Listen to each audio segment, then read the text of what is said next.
Trump has cancelled his UK state visit. Now, there's a bit of division on this topic. Most people fall into two categories.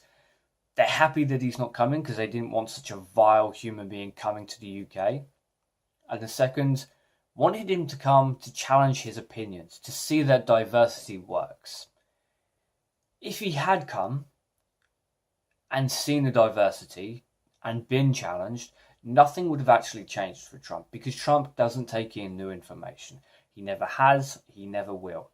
Trump is a bigot, he's always been a bigot, he's always going to be a bigot. And people like Boris Johnson and Theresa May are still singing Trump's praises, even after the world got shocked that he said something so unbelievably racist as referring to a few African countries as shithole countries. First off, while we're on that, I don't understand why the media is exploding the way that it is. It's not that Trump has now suddenly said something racist and no one can believe it. Trump has always been racist. He's always said racist things. He's always said sexist things. He has always been a horrible human being. So I personally don't get why now people are freaking out around the world. I get what he said is disgusting and revolting to the core, but it's not the first time he said something like it. And I get it, and as other countries have actually come out and said, it's more shocking because America was founded on immigration, on multiculturalism, and a lot of African Americans in America right now didn't make that choice to come to America. Their ancestors were stolen. Their ancestors were slaves and brought to America through no choice of their own.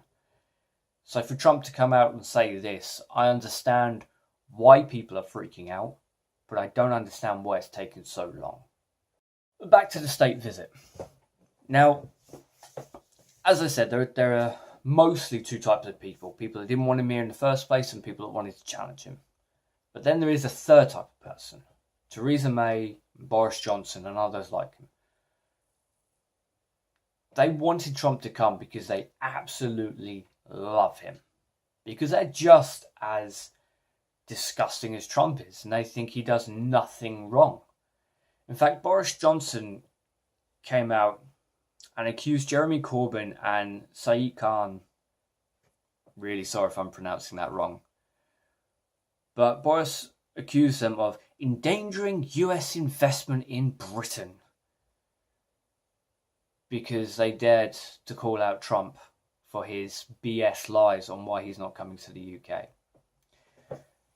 Now here's how I see things.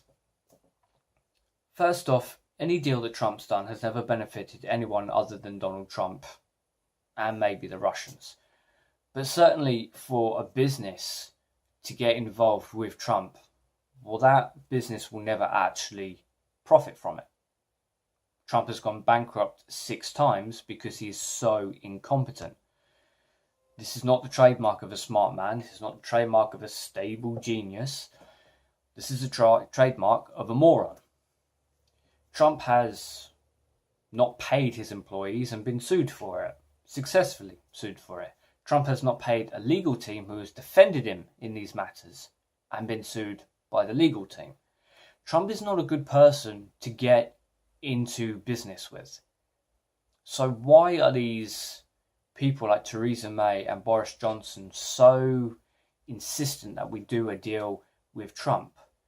He doesn't know what the Fourth Amendment is. He doesn't know what the Third Amendment is. He doesn't understand what the Constitution of America is. And these are things that he needs to know to run his own country. He recently gave an interview with Wall Street Journal, and he couldn't give a single example of where this money is going to come from, specific examples of where this money is going to come from in regards of building that pathetic waste of time wall.